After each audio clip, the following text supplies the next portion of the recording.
there, everyone. It's your friendly neighborhood murder girl here, Jennifer. And I'm here with Edgar. I told you one of these days I would do a podcast from my office. Well, here I am. It's just me, myself, and Edgar. He's a head above the rest, if you haven't noticed. Hi, Edgar. He's also a king. He has a crown. And yes, I did make this crown. I made it myself. Thank you very much. And believe it or not, I made it out of hot glue. Because when we first started doing my Vampires Ball, which is my big fall show, I didn't have a very big budget. So I had to make most everything that we had, with the exceptions of the costumes, because I am not a sewer. Not at all. I mean, I can like do a little quick hitch seam or something, or I can sew in a button. But that's about it. But yeah, so I made this out of hot glue. And these little guys are uranium glass balls, so that when they are hit with black light, they glow. You have to see in the Garden of Earthly Delights to understand why that is significant to that crown. So I'm not going to tell you. But anyway, I'm so glad that you're here tonight with me. I'm sorry that I don't have anybody with me. It's just me, myself, and Edgar. We're just hanging out tonight doing the podcast, and I just wanted to keep you guys up to date on things that have been happening. And golly, I'm telling you, you've been doing so much. Good old Stabby Willie, as you know, you might know him, or Mike Summers, Stabby puppy killing person. I never understand his entire title.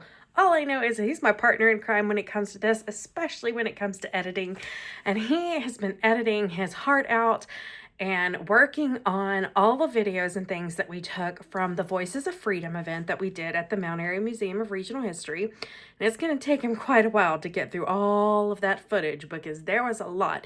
We filmed for 6 days straight with actors and getting their stories and getting to talk to them. And you've seen some small clips if you're following me under my shorts videos for the podcast here on YouTube.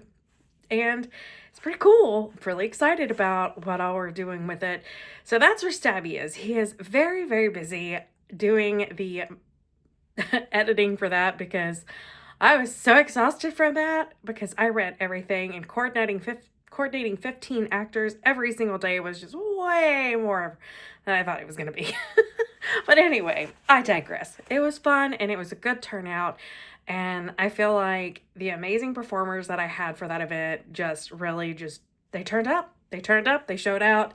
They did amazing. And I actually got some new performers to add to my little roster of, what did I call them? Not assassins, but affiliates. Yes, I call them my affiliates. No, it's not affiliates. What is the word I'm looking for? Don't you hate it when you have that? You got the word like right on the tip of your tongue, but you can't exactly remember what it is? Because you guys are my murder minions, so I can't call my actors that. But accomplices! That's it! They're my accomplices. I was literally sitting here going nuts trying to figure out what that word was. But that's what I call them. I added them to my roster of accomplices. And I'm so excited to add, I think I added 5 new ones that weren't already part of my little crew of performers. And they were all just mind-blowingly spectacular. I couldn't have been more pleased to have such an amazing group of people to work with. Special shout out to the Mount Airy Museum of Regional History for having us and giving us a beautiful script to work with. And we are very excited that we are going to get to do it again on July 4th for their 4th of July celebration. So if you don't have anything to do and you're going to be in good old Mayberry, aka Mount Airy, North Carolina, then come on down to the Mount Airy Museum of Regional History for all of the different festivities and things that they're going to be having. They'll have a reading of the Declaration of Independence by our wonderful, amazing performer in this area. His name is Barack Llewellyn. I love him. He's the one who pretty much taught me everything when it comes to theater. He's where I got my start. Him and Melanie. Melanie is Janata. She is the artistic director over at the Sorry Arts Council, where I got my start, or the Andy Griffith Playhouse, however you want I got with it. But I started with them back when I was 14 years old. So it's been an amazing journey, and getting to know that Barack is going to be there, and I've heard him read the Declaration of Independence before, and it's phenomenal. He has the most spectacular voice. And if you ever want to hear it, then turn over to WSYD, which is a local station here in Mount Airy, where Brack is the DJ, and he's fantastic, and he plays all kinds of music, and he's just wonderful.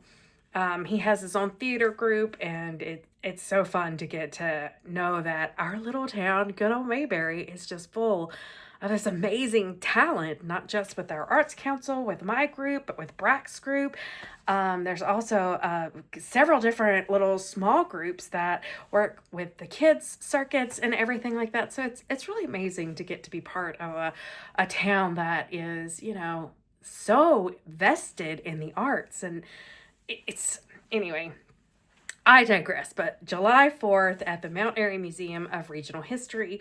Come and see it, hear the Declaration of Independence read by Brack, and come and take the tour of the Voices of Freedom. It's beautiful. It takes you throughout 250 years of history. You get to interact with characters and hear their stories and see the amazing exhibits at the museum. So July 4th, be there. I expect it. Just don't forget, I'm the murder girl, and they don't call me that for any little reason. I'm just kidding. I wouldn't actually kill you. Maybe. Just saying. So, if you're new here, welcome. You've now been inducted into my murder minions. I love having you around. And if you haven't been to one of my shows, then that's okay. You're allowed to be a murder virgin, and I promise when you come to one, we will be very gentle. And we recently had one of my actor shows, which was Swinging Spies and Shades of Lies. We did that on April 24th at Incendiary Brewing in Louisville, North Carolina, and we had a hoot of a good time. Amazing cast. If you've been paying attention to the podcast and the shorts, you will see the different actors. They introduce themselves. They were all phenomenal. I could not have asked for a better group of performers, a better venue to work with. Incendiary Brewing, Josie, Eric, we love you guys. Chris, you have an amazing crew. Thank you so much. We love coming and being a part of your activities that you have there. Not just there, but also at their downtown Winston location for Incendiary Brewing. We actually did Murderous Monday there, where we had a fun birthday party with Miss Renee Laughlin. Hey, Renee! She's my mentor and good buddy, and I just adore her. And she had all of her friends come out for Puff Puff Pass Away, and we had a hoot. It was a small party, but it was so much fun. So much fun. You never know what you're going to get here with the Murder Girl. I'm telling you, murder's my game, and I love it. I mean, it was a hash brownie that killed somebody this time. So you never know what's going to happen. But yeah, so we did that, and as we're going through the podcast, I'll pop up some pictures here and there so you can see it. But come, be part of my group. Become a murder minion. Be with me. Enjoy it. There are a couple of different things that I'm starting to work on and grow on, especially since I'm learning more and more about the technical side of doing podcasting.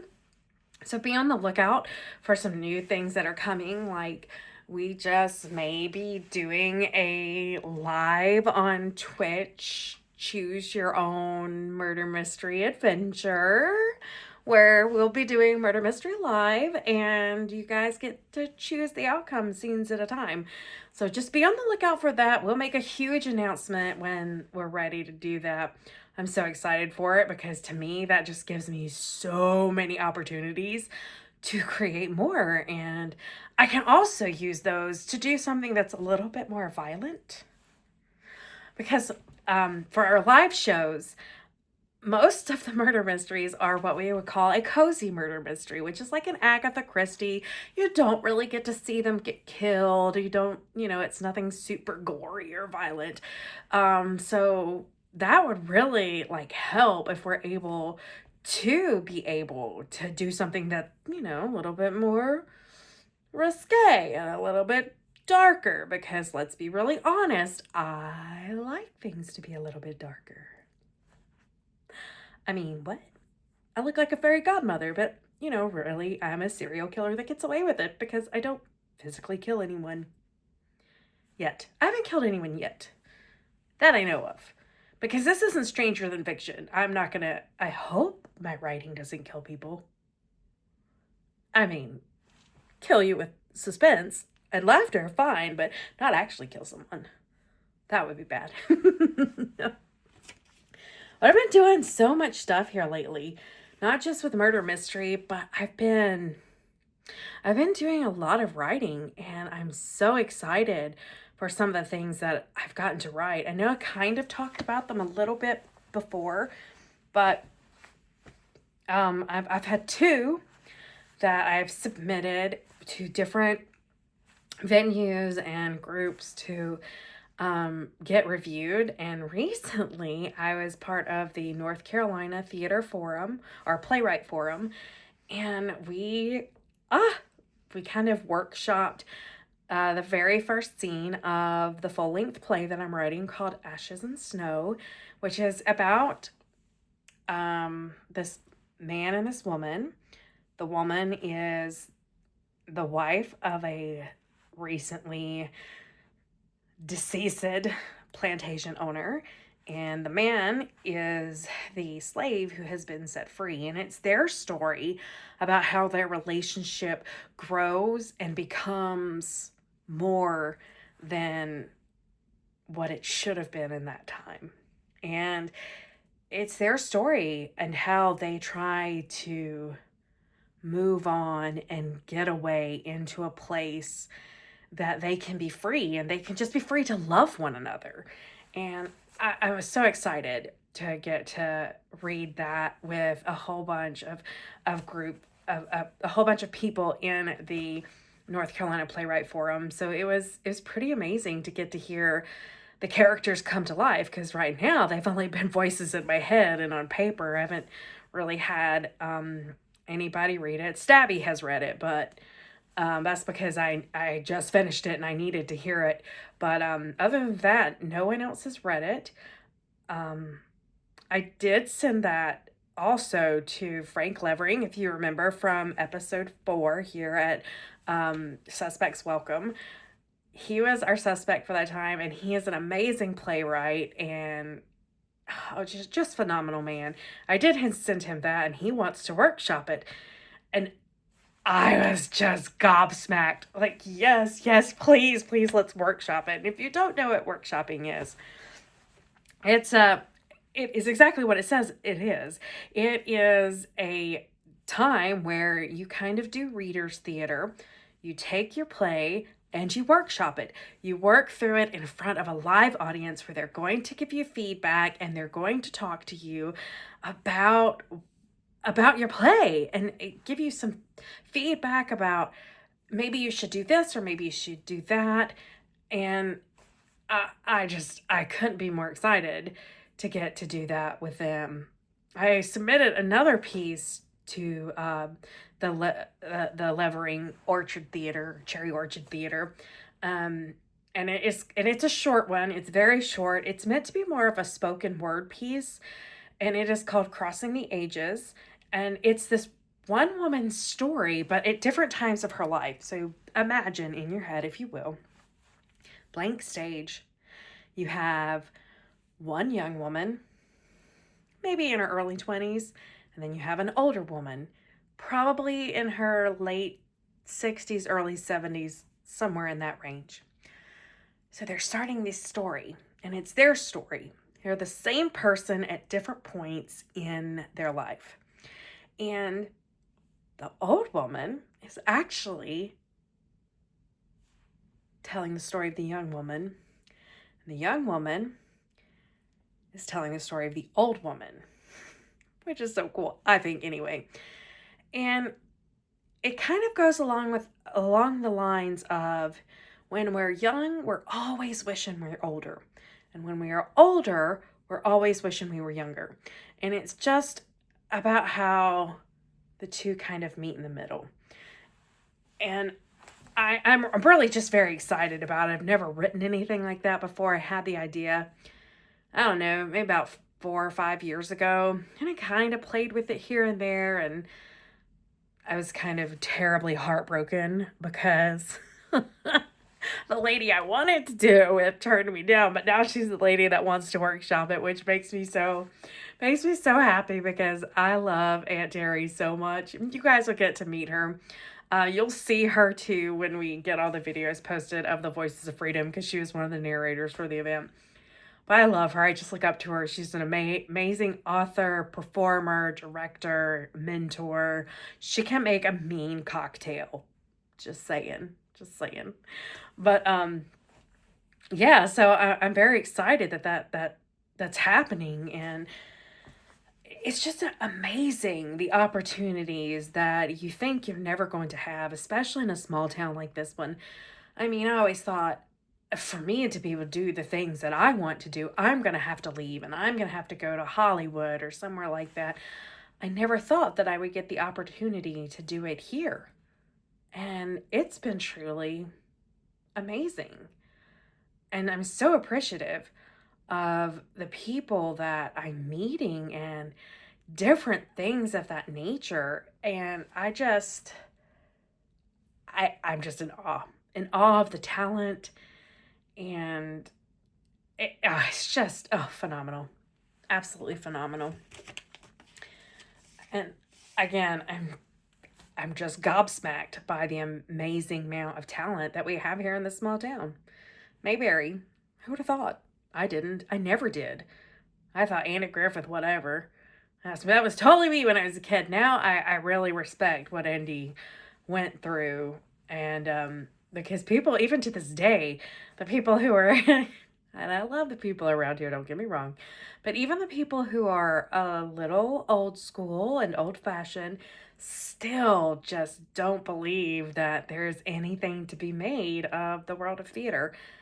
And there are so many of us that are proving them wrong. Authors, playwrights, performers, artisans. Oh, we have some beautiful people that do some amazing art around here. One of my favorites is, her name is Valerie, and she does pour painting. I have like 2 of her pieces. I need more because they are stunning. But yeah, explore when you go to a small town, if you're on vacation or if you're coming to Mayberry to do the whole Mayberry experience, because you should. It's interesting. It is really interesting. Explore. Come and just see what's there, because you never know what you're going to run into. Like, there's so many cool little spots in here. Different stores on Main Street. Main Street alone is really amazing. But there's so many little stores and places that you can go and just see really cool things. Like, there's antique stores. That's actually where Mark got my ring. He got it at the antique store in downtown Mayberry. And I love it. It's perfect. And there's Slate's Mercantile. They have an amazing tea collection. They have so many different varieties of tea. But they also host local artists who bring their stuff. Like one of my dear friends, Rosie, has some of her stuff there. And there's Artisans Alley, where there are tons of artists who are featured and are thriving. And you just don't realize the amount of talent that there is around here, and the amount of people who appreciate it and buy it, not just from our area, but from all over. Oh, it's phenomenal. I mean, it is. And there's candle makers who make a beautiful array of candles. And Barnwood Bliss is one of them. She makes these beautiful soy candles, and they smell wonderful. And I have the wax melts in my house. Oh, I love them. One of my favorite ones is blueberry cobbler. I tell you what, it makes me hungry. Maybe that's why I'm so fluffy, because I like things that smell like food. But no, I mean, it's amazing. And I'm constantly surprised by the amount of people who are here, and the art, the music. We have such a rich history of music around here. And it's one of the things I was talking to one of the ladies at the museum when we finished up the Voices of Freedom, one of their board members, sweet lady, her name is Angela. We were talking about different things that, you know, to bring more people into the Mount Airy Museum of Regional History. And I said, you need to do one on music. Look at the amount of amazing performers that we have here. It's not just Andy Griffith. I mean, Andy Griffith was a phenomenal performer and could play a lot of different instruments, not just the guitar, but tons of brass instruments, anything he really wanted to. He set his mind to play and he learned how to play. And it's amazing. But you have other artists and musicians in here, like you have Donna Fargo. And a lot of people anymore don't know that about her because she didn't get to do as much as she would have liked to done because her health took a turn. But she's an award-winning songwriter. She's the happiest girl in the USA. And she's phenomenal. She's an author as well. Then you have people like Tommy Jarrell. If you know anything about bluegrass and old-time music, you are going to know about Tommy Jarrell. Tommy Jarrell was a phenomenal musician and advocate for bluegrass and old-time music. And that is a deep part of our heritage here, is this phenomenal music that's a mixture of our Celtic backgrounds and even our African roots. The music just blends in together and it's phenomenal. I mean, I know I say that word a lot, but it's truly, it's amazing to see the music and our heritage in our music, and to know songs that people maybe made up sitting on a porch on the mountains 200-300 years ago are still being played today. And at big conventions and things. Like every year, we have the Mount Airy Fiddlers Convention.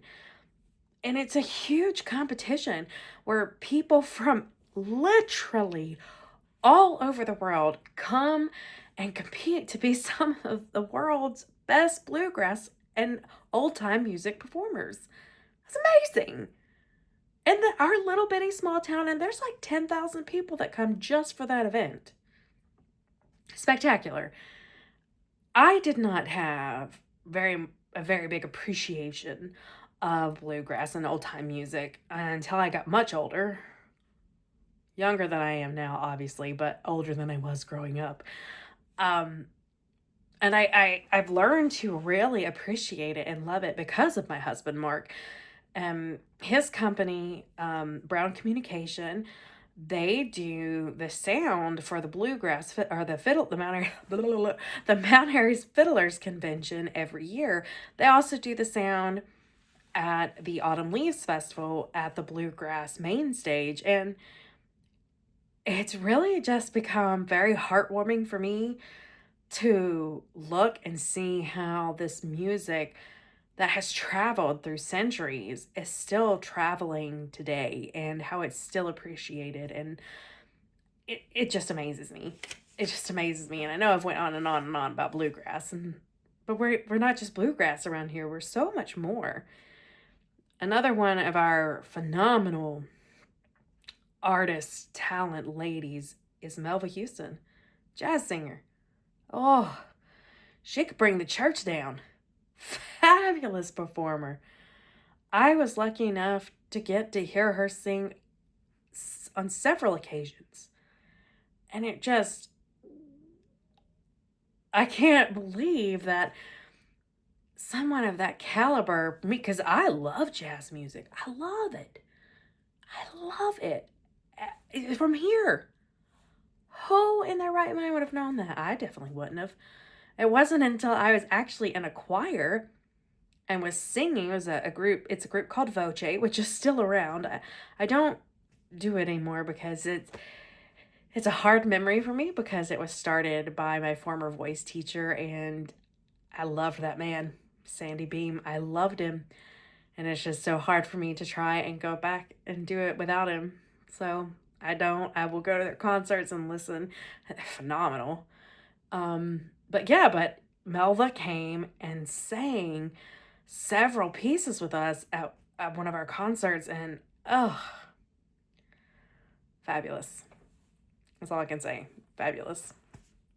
But we also have, not just obviously bluegrass and jazz and hymns and stuff, but if you don't know the Easter Brothers, you got to look them up. The Easter Brothers, a huge Southern gospel group, traveled the country and I believe traveled the world singing and praising God, which, whatever you do is your thing and no judgment whatsoever. But to me, it's amazing. And there's an entire exhibit about the Easter Brothers there at the Mount Airy Museum of Regional History, and it has their Dove Awards, which is like the Grammys for Christian music. So I think that's why I told Angela, I was like, we need to do something about our musical history because there's so much. There's so much musical history around here. It's not just about Andy Griffith.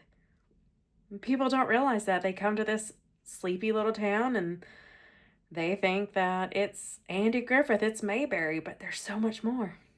There's so much more than just that. But I digress. I've talked for, 25 minutes about that now? Sorry. Well, I'm not really sorry because I really am very passionate about my town. I used to not be. I used to be so ashamed of my town because I didn't know the history. And that was my own ignorance, and I fully admit that.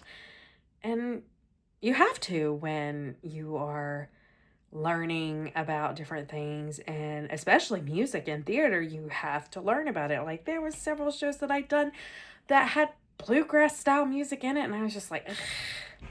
But then I learned to appreciate them because those are the roots. That's where my family comes from. That's their music. That's how they tell stories. And as somebody who tells stories, you have to appreciate it. I may not always like it, but I appreciate it and I understand.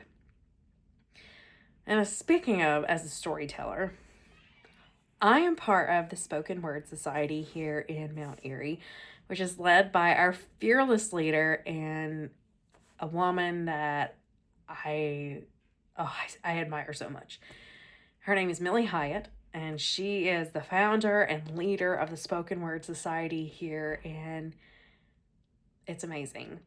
I love getting to be a part of this group because this group, it's a time for different writers to come together. It's not just about poetry. It's not just about storytelling. It's about people and giving them a safe space to express their art. And who would have thought? Nobody would have thought. I definitely wouldn't. Growing up, feeling like I was such an outcast, and still to this day feel that way because, let's be honest, I'm a wee bit awkward. But knowing now what I wish I could have told myself, hey, don't worry. You're going to find your people, and they're right here under your nose this whole time. And Millie is leading the way. She's fearless. Fearless woman. I admire her so much. Millie, I cannot wait to have you on my podcast.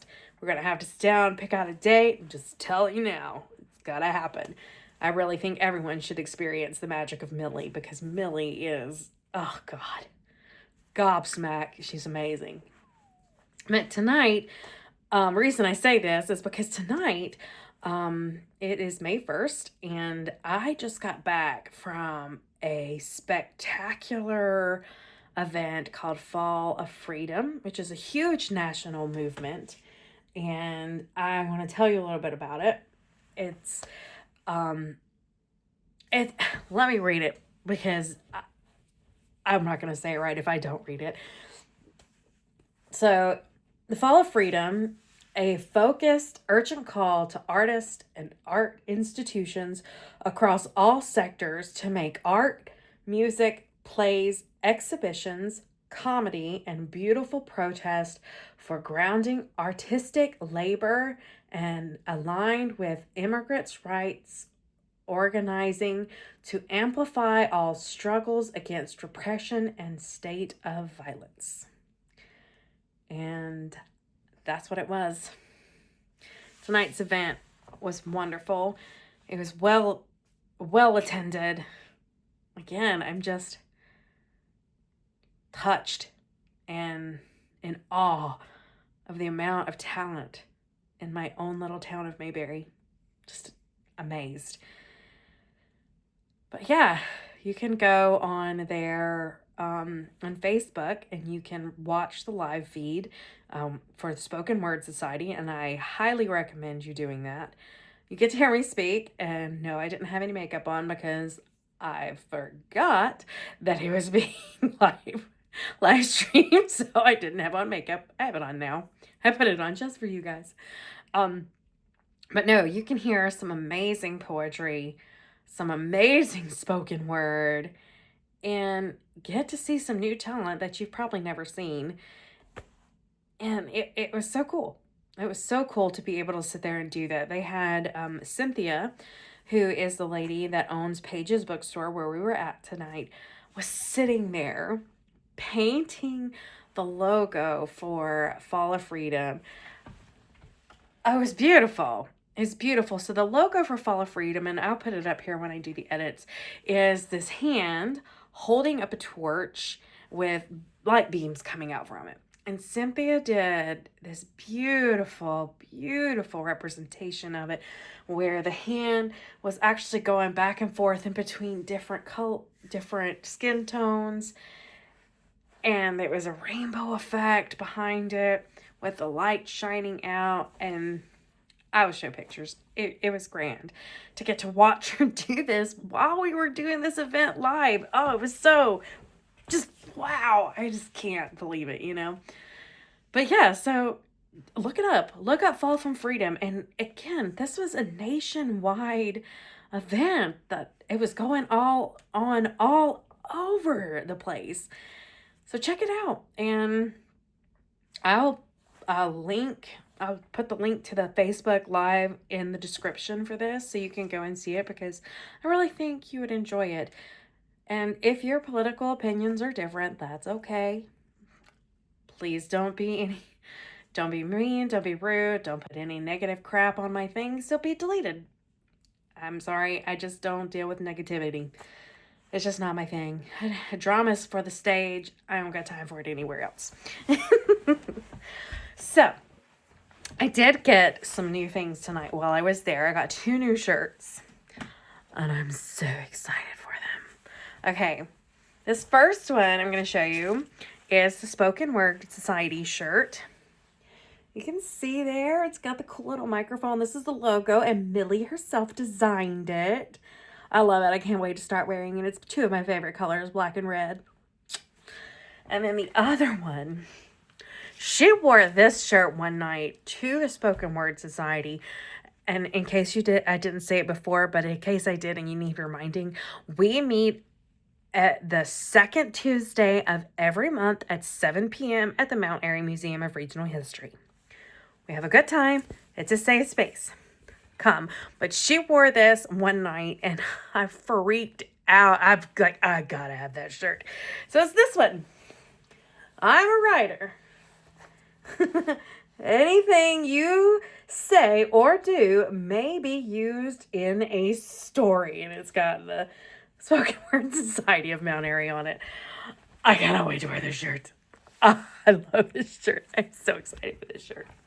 I gotta be supportive, and if you want something like that, feel free to reach out to Millie at the Spoken Word Society page, and you can order one because they are working on becoming a 501c3, and I'm so excited for that because this is truly an amazing group.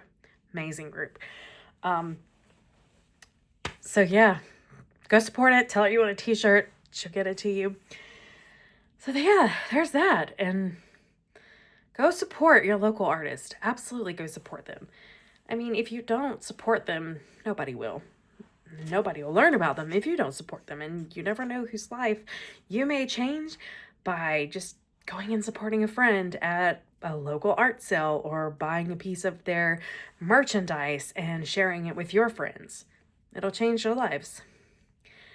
So I've been doing a whole lot of theater-related things, writing-related things, and it's been really an interesting, kind of journey really this week. And one of the things I am very, very glad that I took the time to do, almost didn't because I was just exhausted. It's been, an exhausting few weeks. But I went and saw the Cherry Orchard Theater. They do their winter season and their at their winter season they do at the Mount Airy Museum of Regional History, and then they do their summer season up at the Cherry Orchard Theater, which is amazing. But I got to see the last show of the season, the winter season, at the Mount Airy Museum of Regional History, and it was called Lost and Found in Pulaski. And it was written by David Beach, who is the director of the undergraduate curriculum. He's also a professor at Radford University in Virginia. And it was really cool. It was very heartfelt. It was very funny. And before I get into telling you what it is, I want to read just a little bit about him. Like I said, he is the director of undergraduate curriculum and a professor of English and theater at Radford University. He's been part of the community now for nearly a decade. He also serves as the artistic director of the Virginia Blue Ridge Theater Group and writes plays that explore identity, justice, and connection. In his administrative role, he helps to shape Radford's undergraduate experience, especially in general education. And he does that by working with the faculty to design meaningful, student-centered learning pathways, which is something he's super passionate about. And he loves mentoring students and believes that the power of storytelling, both on stage and in the classroom, is a way to spark empathy and to make a change. And as someone who is also a thespian and an appreciator of theater, then yeah, I absolutely 100% agree with that. And he like I was saying, he's an author, and it is really a beautiful story. I hate it when my laptop does stupid things like that. But the story is, sorry, I'm reading and flipping through things at the same time. In Lost and Found in Pulaski, Russell finds he lost the city. What he found wasn't what he lost. After leaving the city behind, Russell finds himself in rural Pulaski, trying to put down roots with his straight best friend, two eccentric Mormon neighbors, and a porch view offering strange comfort. Through memory, wit, and quiet revelation, Lost and Found in Pulaski explores queer belonging in unexpected places. And it was beautiful. Absolutely beautiful. I'm so glad I got to see it, and I'm so glad that there is a place to do something like that. And if you ever get a chance to see this show, I highly recommend it. Like I said, it was absolutely beautiful to hear the stories and learn, because we got to do a really cool Q&A with the playwright, with David, who actually performed the show. It was fantastic. And it was really a good marrying of true experiences that he had when he moved from Washington, D.C. to Pulaski, Virginia. And there's a little fiction, but it was truly amazing to see how even in another very small town, because Pulaski is even smaller than Mayberry, how people quickly learn to grow and develop and slow down. Because that's one of the things that even Frank Levering talked about when we had him on with his books, was what it is like to move from a big city into our small town. And not just our small town, but any small town, because the pacing is different. There is a different feel. There's a different cadence. And even if you go to our big cities like Raleigh, there's still a different cadence. It's a little bit faster than it is in a small town like Mayberry or Pulaski, but there's a different cadence. And there's these moments in the small towns, and you may have them in big cities, but in the small towns, there's these moments of silence. And that's one of the points that David talked about in this play, was how there were times when in the silence, Russell's brain started asking questions. And it's a route to self-discovery and learning how to live in those silence and learning how to answer those questions that you're going to ask yourself sitting on a front porch with a 55-mile view of the mountains. It's quiet and it's peaceful. And he addresses that. And he addresses learning how to rediscover himself. And that's what this was. Lost and Found in Pulaski was the story of Russell rediscovering himself when he had lost himself in Washington, D.C. So if you ever get the opportunity, I fully recommend seeing that show. Fully recommend it. I know that for the summer season, they're going to be doing lots of different shows at Levering's Orchard. Sorry, I'm pulling it up so I can see what it is. Oh, they haven't got the 2026 season up here yet. Oh, dang, they don't have it. I really wish they did. It'd make life so much easier when I'm talking about them. Like you can see, I do love to support local because to me, I mean, you can go to Walmart and get corporate things, but I love to support local, especially when it comes to theater. So I'm looking on this season yet for the 2025. I do know that they are going to be workshopping my little show, Crossing the Ages, at the beginning of September there. I'm super stoked. It's going to be amazing. I'm so excited. I'm not going to be in it because I don't want to be in it. I want to watch somebody in it. I'm also too old to be in it now. I'm not, I mean, look young, but I'm not young. But yeah, so you're going to have to come and check it out. And come see other shows. Support local. You're not going to find a more beautiful location to have an outdoor theater. And I mean, that view behind the cherry orchard is, like nothing you've ever seen before, in my opinion. So you almost get so distracted by the view that you forget what you're watching. It just happened a few times, but I space out because, again, I'm ADHD, obviously, and I'm just bouncing all over the place. But yeah, so that's what's happening.